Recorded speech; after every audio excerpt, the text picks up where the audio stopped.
Olá, graça e paz, sejam bem-vindos a mais um Som de Graça, esse canal que visa abençoar a sua vida. E nós estamos na série Clínica da Alma. E hoje vamos pensar sobre as barreiras, vencendo as barreiras. Mateus capítulo 15, versículo 28, encontramos um exemplo tremendo de uma mulher determinada a conquistar, a conseguir a cura, a restauração da sua filha. E ela recebeu de Jesus as seguintes palavras de Jesus Cristo. Mateus 15, 28. Então respondeu Jesus e disse-lhe: Ó mulher, grande é a tua fé, seja feito como tu queres. Barreiras podem significar dificuldades diversas na nossa vida, que temos que ultrapassar para alcançarmos o objetivo.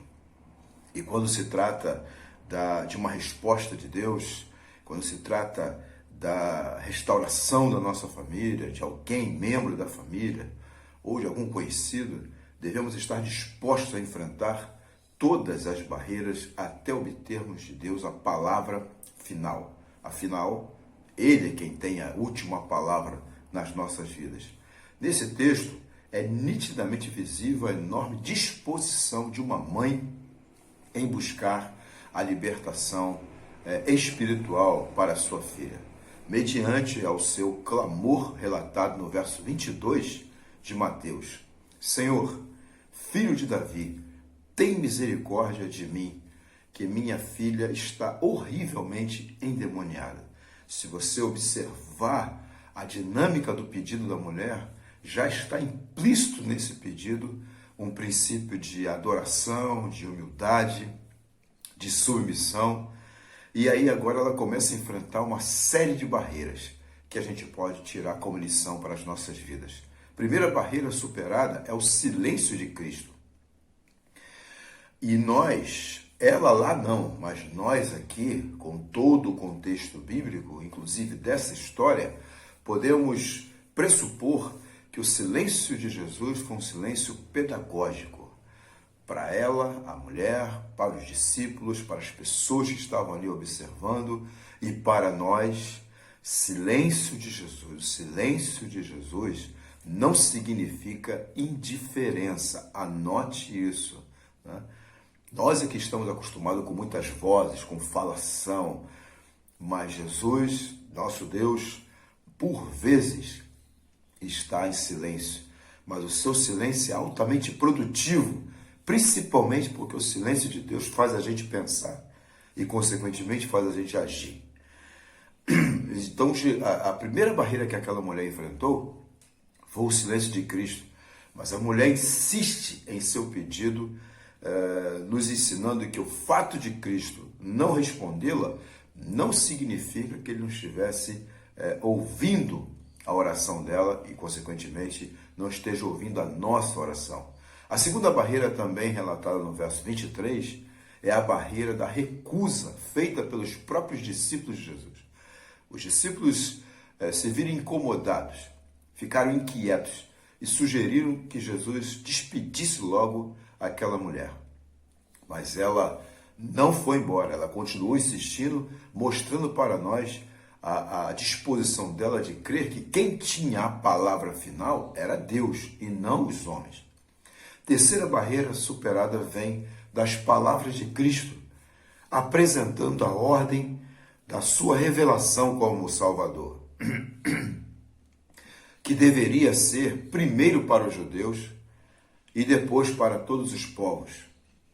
Mas a mulher cananeia agora utiliza a demonstração de adoração e ratifica o seu pedido nos versos 24 e 25, nos ensinando que a adoração não pode faltar diante de um pedido de auxílio ao nosso Deus.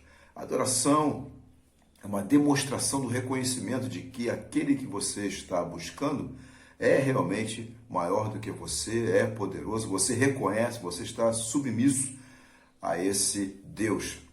A quarta barreira foi ouvir de Jesus novamente a ordem de prioridade, onde os filhos eram os judeus e os cachorrinhos, os povos gentios. Pois nesse momento ainda havia a divisão cultural entre judeus e gentios, divisão essa que foi abolida com a morte de Cristo, unificando todos os povos como um só povo, a sua igreja. A mulher, entendendo essa divisão cultural, regente na época, agora utiliza o poder da humilhação e declara: sim, Senhor, eu sei disso, eu sei que a prioridade é para os filhos, mas também os cachorrinhos comem das migalhas que caem da mesa dos seus senhores. Fazia parte do contexto cultural ali, na dinâmica de um jantar, de um almoço, de um ajuntamento solene à mesa. Os judeus já tinham o costume de deixar próximo ao seu prato, né, uma porção com pedaços de pães, com pequenos pedaços de pães, para que se alguém precisasse, eles iam entregando, iam dando, como se essa expressão migalhas, né, até os cachorrinhos comem das migalhas que caem das mesas dos seus senhores. Então, já fazia parte de todo um contexto cultural essa situação. E a mulher, de alguma maneira, conhece isso e ela entra, assimila a questão de Jesus, né, proposta por Jesus. E eu, de novo, abro um parênteses aqui, a mulher lá, os discípulos e tudo mais, não tinham noção, mas Jesus, nós, hoje que temos o contexto todo bíblico, sabemos que o nosso Senhor Jesus estava ali aproveitando aquela situação para trazer todo um viés pedagógico, para ensinar, para mostrar como que deve ser o nosso comportamento diante do Senhor. É interessante também notar que por conta dessa colocação de Jesus, da dinâmica do texto, isso confirma uma argumentação que a gente vem trazendo de que o nosso Deus, ele vai trabalhando a partir do viés cultural onde ele está inserido. Ele não atropela as situações, porque ele é um Deus coerente, e Jesus demonstrou essa coerência. Nasceu no contexto judaico, nasceu no contexto palestino, judaico, e como judeu, viveu como judeu. Não foi estranho, não fez nada fora do contexto cultural.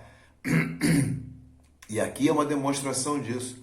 No entanto, ele está ali disposto a ultrapassar barreiras já naquele momento ali, como ele fez em outros momentos, como ele fez com a mulher samaritana. E aí ele vem com essa dizendo que não é bom que se tire o pão dos filhos para dar aos cachorrinhos. E a mulher disse: poxa, Senhor, mas também os cachorrinhos comem das migalhas que caem da mesa dos seus senhores. Eu reconheço, eu imagino que tem toda uma dinâmica, eu sei que o Senhor é um rabi judeu, eu sou mulher cananeia, não mereço nada, mas eu quero só uma migalha. Por favor, ajuda minha filha, tem misericórdia da minha filha. Essa mulher, então, agora ouve de Cristo uma admiração acerca da sua fé e recebe a resposta que é a libertação da sua filha. Jesus exulta: mulher, grande é a tua fé, né? Que Jesus possa falar isso acerca da sua fé, que Jesus possa se maravilhar acerca da sua fé, que você não se intimide com o silêncio, não se intimide com as dúvidas das pessoas que estão em torno de você, não se intimide com os impeditivos, com a aparente impossibilidade do seu pedido acontecer, né? E aqui, atente bem, ela está pedindo sobre a salvação da sua filha, sobre a libertação da sua filha. Não está falando aqui de bens materiais, de entrar em campanha para poder conseguir bens materiais. Ela está preocupada com vida na vida. E aí eu gostaria de convidar você a atentar para esse expediente, para esse exemplo, e que você venha, como essa mulher, colocar-se na brecha. Intercessão, interceder, e você poder vencer as barreiras, sabe? Você que está aí não consegue imaginar como é que o seu filho vai sair desses vícios. Você que está aí não consegue imaginar como é que o seu marido vai sair desses vícios, sejam lá quais forem os vícios do seu marido, da sua mulher, do seu filho, da sua filha, do seu neto. Você que não consegue imaginar como que o seu ente querido, como que a pessoa que você ama e por quem você está intercedendo, você não consegue imaginar como é que ela vai ser liberta.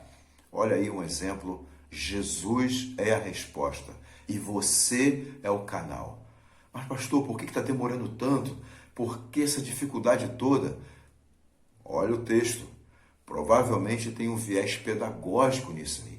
Tem um viés com potencial para ensinar você e quem está no entorno dessa situação que você está vivendo. E a sua resiliência, a sua persistência salvará alguém. Portanto, mantenha-se firme, vença as barreiras com Cristo Jesus. Muitas vezes nós não conseguimos entender, compreender toda a dinâmica. Por exemplo, quero caminhar para o final dessa reflexão só para propor a você, só para lembrar você o quanto nós estamos lidando com questões que muitas vezes são maiores do que nós.